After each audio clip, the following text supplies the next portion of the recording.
O quê? Tá acontecendo uma crise no STF? Ministros estão irritados justamente com ele, Alexandre de Moraes. Vez ou outra, algumas rachaduras, fissuras começam a surgir ali na fachada dos ministros do Supremo. Isso quando as discordâncias lá dentro chegam a um ponto insustentável. E parece que isso acabou de acontecer agora de novo. E agora é Alexandre de Moraes que tá na berlinda. Fala pessoal, sejam bem-vindos! Começando mais um vídeo recheado de informações importantíssimas. Mas antes, inscreva-se agora mesmo no canal, deixe o seu like e compartilhe esse vídeo com o máximo de pessoas. Assim você vai estar me ajudando demais. Giro na tela e notícias a seguir.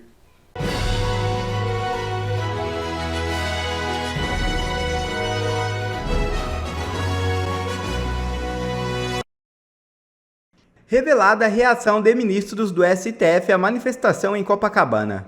Nos bastidores do Supremo Tribunal Federal, a manifestação liderada pelo ex-presidente Jair Bolsonaro no domingo em Copacabana foi considerada menos expressiva do que o esperado pelos organizadores. Durante o evento, ministros do STF trocaram impressões sobre o público presente. Os números apresentados aos ministros, entre 30 e 35 mil pessoas, diferem significativamente da estimativa da Polícia Militar do Rio de Janeiro, que apontou um público de 400 mil pessoas, mas superam a projeção dos pesquisadores da USP, que calcularam 18,3 mil participantes. Ainda assim, todas essas cifras ficaram abaixo da expectativa inicial dos organizadores, que previam 1 milhão de pessoas, reduziram a estimativa para 500 mil pessoas. Ministros do Supremo avaliaram que a fala de Bolsonaro no evento não teve um tom de radicalização acentuado, sendo classificada nos bastidores como um dos males o menor. No discurso, o presidente voltou a defender a anistia para os condenados pelos atos de 8 de janeiro, criticou o inquérito sobre a suposta tentativa de golpe e mencionou diretamente o ministro Alexandre de Moraes, relator do caso. Bolsonaro também reforçou que não pretende deixar o Brasil e reforçou que foi prejudicado nas eleições de 2022, além de tecer críticas ao governo atual. Apesar da mobilização, ministros do STF não veem impacto das manifestações nos processos que tramitam na corte, incluindo aqueles que envolvem o ex-presidente e outros acusados pelos eventos de 8 de janeiro e pelo inquérito do golpe. Quando Donald Trump venceu as eleições nos Estados Unidos, os ministros tiraram sarro, brincaram quem que teria o seu visto cassado primeiro. Agora, parece que não estão achando mais tão engraçado assim. Eles sempre gostam de minimizar os atos que afetam a corte, mas no fundo estão morrendo de medo, pois eles sabem a força que tem o Bolsonaro e também sabem que não derrotaram o bolsonarismo. É viver na bolha dá nisso, né? Mesmo porque não tem voto. Olavo, essa engrenagem que a gente percebeu que já está carcomida, já está destruída da Constituição, que estes mesmos não respeitam. Tem ministros do Supremo que hoje, né, talvez a Constituição sirva para fazer peso de porta, peso na mesa, aquela coisa toda. Ih, vai voar o papel, pega a Constituição ali, para o papel não voar. Enfim. A gente percebeu que essa relação da teoria e da prática da Constituição nos trouxe alguns problemas. Por exemplo, a sabatina dos ministros. Sabatina dos ministros do Supremo feita por senadores que serão julgados posteriormente por esses sabatinados.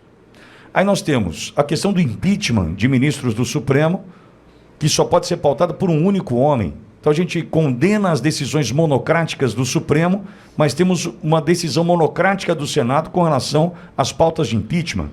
Estou tentando mostrar que essa engrenagem está carcomida. E um dos principais pontos, entendo eu, seja a relação dos indicados para o Supremo Tribunal Federal partirem do presidente da República, como se dá hoje no Brasil, para algo que se dá vitaliciamente.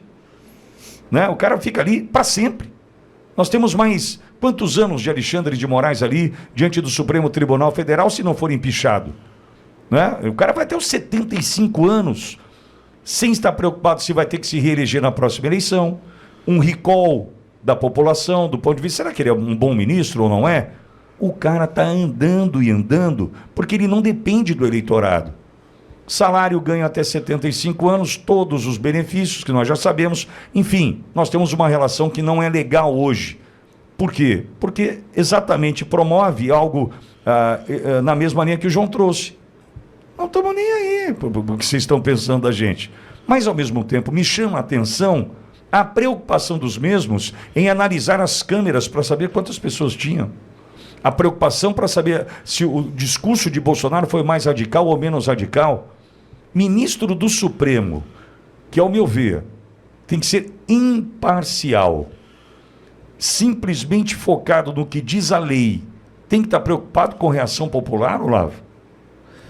2 pontos relevantíssimos. Agem como se fossem eleitos, mas votam andando e andando para o povo, não é? Parafraseando você.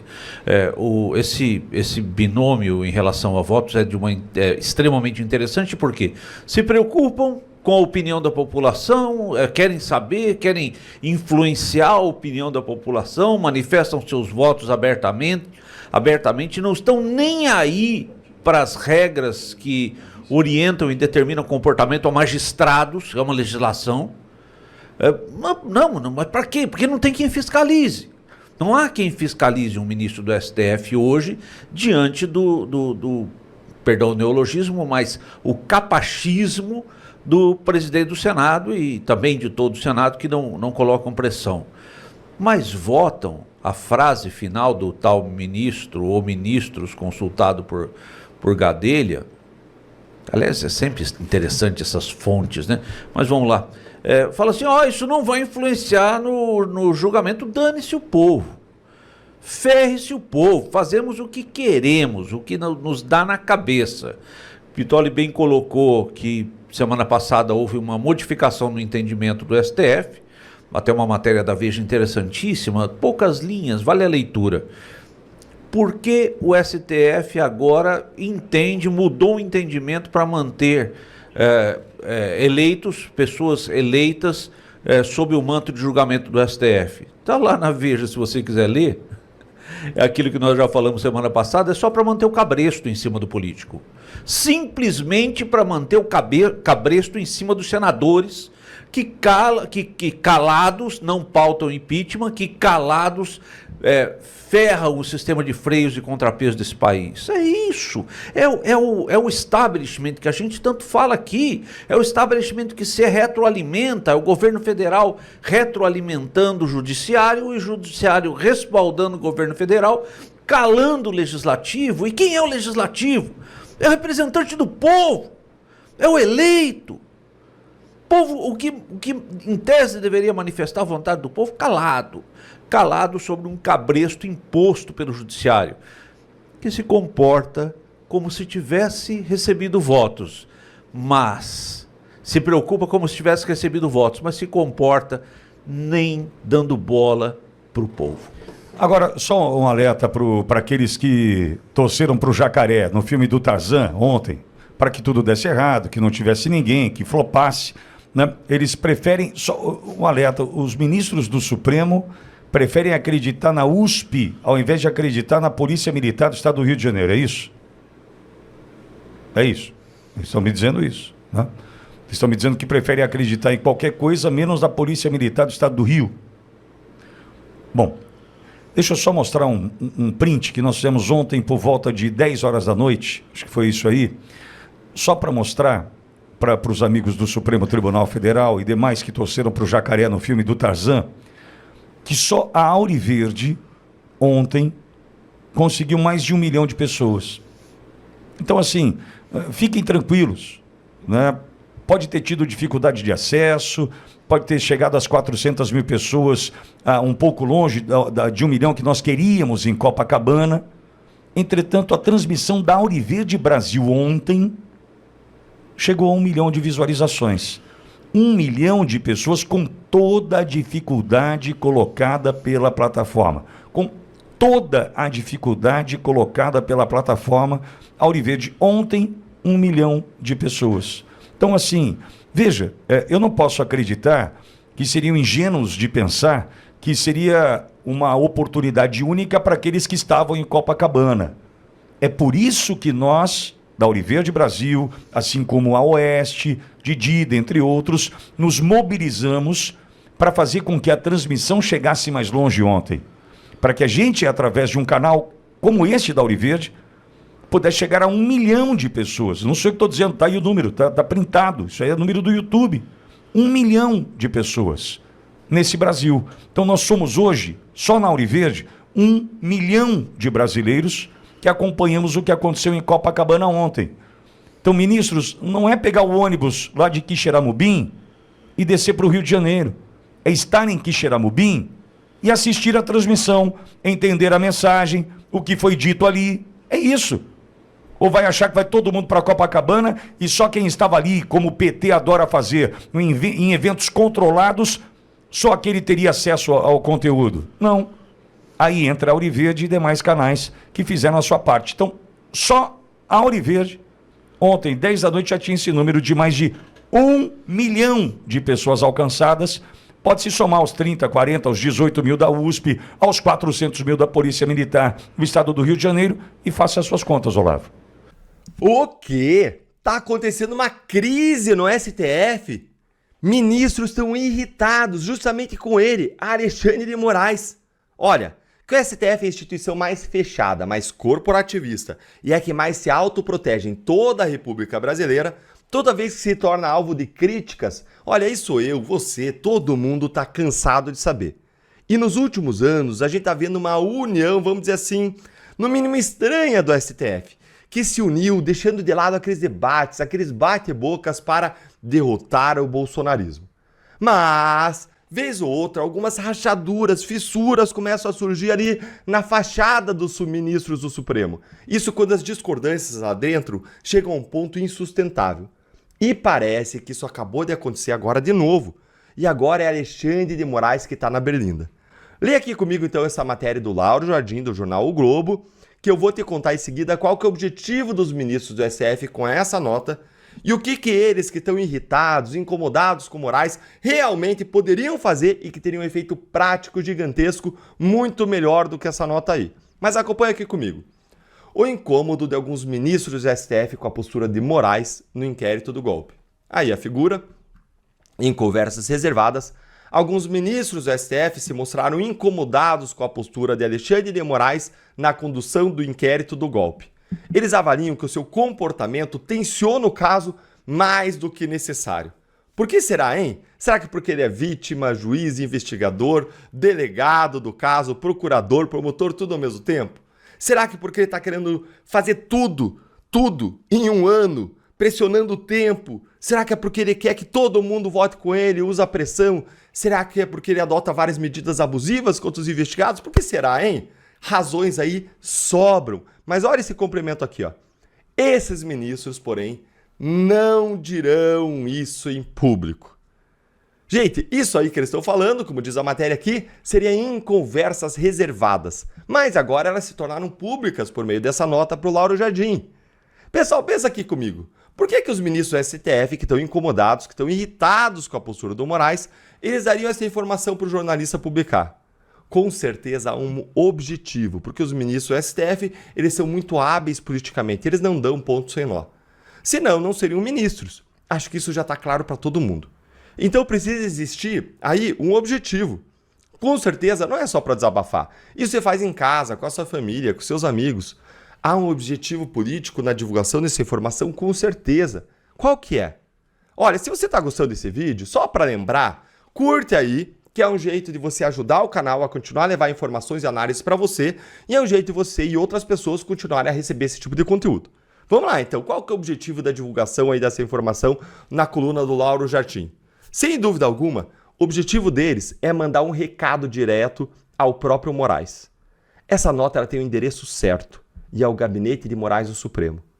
O que acontece é que esses ministros do STF, provavelmente eles não têm condições ou entendem que não é conveniente confrontar o Moraes pessoalmente lá no tribunal. Porque isso poderia enfraquecer esses ministros, poderia enfraquecer o relacionamento, gerar um desgaste, uma tensão ali individual. Eles iam sofrer o ônus disso. Isso poderia ainda fazer o restante dos ministros que está fechado com Moraes se virar contra aqueles que estão criticando, que não estão gostando, que estão discordando. Então, o que eles fazem? Eles vão e eles mandam o recado via imprensa, via um grande colunista que eles sabem que o Moraes vai ler e vai entender. E o recado aqui é claro. O recado é: Moraes, baixa a bola. Por que baixar a bola, Deltan? Bom, a nota não fala. E aqui a gente só pode especular. E eu quero ouvir a sua opinião. Por que você acha que estão mandando aí o Moraes baixar a bola? Conta aí pra mim que eu vou te dar a minha opinião. A minha leitura é que esses ministros, eles estão preocupados com a postura do Moraes no julgamento da ação do golpe, porque ele é muito agressivo, ele é hostil, ele é bélico com as defesas. Como eu mencionei para vocês, ele pratica uma série de abusos, ele quer condensar o tempo para colocar o Bolsonaro na cadeia até o final do ano. Isso lá é algo comentado há muito tempo, como o Moraes se comporta sempre como se ele fosse um inimigo dos investigados, um inimigo dos réus, das defesas, quando essa não é a postura que ele tem que ter como juiz. Vocês lembram dele agora recentemente, ele atacando o Elon Musk? Ele fez isso também um pouquinho lá atrás, naquele Museu da Democracia. Quando foi inaugurado lá no Rio de Janeiro, ele foi lá e descascou Elon Musk. Mas ele fez agora recentemente, também na aula que ele deu para estudantes lá na FGV. A postura dele deve ser de um árbitro imparcial. Mas ele já jogou isso pela janela, já jogou fora. Faz tempo essa ideia de ser um árbitro imparcial. E o que mudou agora? O que mudou agora é que a gente está diante do que vai ser talvez um dos julgamentos mais televisionados e acompanhados pela sociedade na história do Brasil. Talvez até mais do que o julgamento do Lula na Lava Jato. E tudo vai ficar registrado para a posteridade. Se Moraes continuar com essa mesma postura nuclear em relação às defesas, isso pode gerar cada vez mais críticas à sociedade contra os ministros do Supremo. Isso pode criar um clima político contrário ao tribunal na sociedade, na imprensa, no Congresso, nas ruas, com manifestações, enfim. Pode gerar um consenso na sociedade sobre o que a gente sempre denuncia aqui, os abusos reiterados de Moraes, que são ilegais e deveriam ser todos anulados e ter como consequência o afastamento dele do STF por meio de um processo de impeachment. E muitos ministros já perceberam que o capital político do STF está absolutamente corroído, que se esgotou. Afinal, veja aí, a avaliação positiva do STF, que já era baixa de 31%, uma a cada 3 pessoas, caiu para 12%. Ou seja, uma a cada 9, 10 pessoas avalia o STF de forma negativa ou não avalia de forma positiva, para ser exato. Gente, isso significa que quase ninguém acha que o STF está fazendo um bom trabalho. Ou seja, no fundo, a preocupação desses ministros incomodados com Moraes é mandar uma mensagem para fora de que eles não estão ali no monolito, de que tem gente que discorda, e é também eles se protegerem. É uma preocupação, no fundo, com eles mesmos, deles se resguardarem, se salvarem, salvar a imagem do tribunal e a própria pele. Mas sabe o que esses ministros realmente poderiam fazer de útil a partir do seu incômodo com a postura do Moraes? O que eles poderiam fazer seria discordar de Moraes dos seus votos e divergir dele, especialmente se um desses ministros for um ministro da primeira turma. O que eu acho bem difícil de acontecer. Provavelmente é da segunda turma. Se fosse da primeira, ia lá e ia registrar no voto. Mas provavelmente mandou recado para a imprensa porque alguém da segunda turma. O que eles podem fazer é criticar os abusos de Moraes nos seus votos, julgando realmente de acordo com a Constituição. Eles podem fazer isso nos casos do 8 de janeiro. Se eles não vão julgar a trama golpista, os casos do 8 de janeiro estão no plenário. Se eles forem da segunda turma, o que é mais provável, eles poderiam inclusive oficiar o ministro Barroso, que é o presidente do Supremo, e pedir que a ação do golpe seja julgada no plenário. Porque eles, como ministros, têm o dever de julgar o caso. Afinal de contas, se metade está ali, mais de metade do 8 de janeiro está no plenário, tudo tinha que estar, é conexo, é relacionado. Mas eles estão derrubando uma regra atrás da outra. Não vale mais a regra, não vale o império da lei. Eles têm o dever de julgar o caso, eles deveriam fazer isso, oficial ministro Barroso. Isso sim seria útil. Mais útil do que aí recadinhos da imprensa. Mas aí eles estariam comprando uma guerra aberta. Em geral, as pessoas não querem pagar o preço e fazer o sacrifício para lutar por justiça. Querem só manter a sua imagem, então manda um recadinho ali pela imprensa, né? Quer ver mais conteúdos como esse? Então inscreva-se agora mesmo no canal e ative o sininho das notificações. Assim você não perde mais nenhum conteúdo que é postado aqui no canal. E também já deixe o seu like para o YouTube ajudar a divulgar o nosso trabalho. Fico por aqui e que Deus abençoe a todos. Brasil acima de tudo e Deus acima de todos.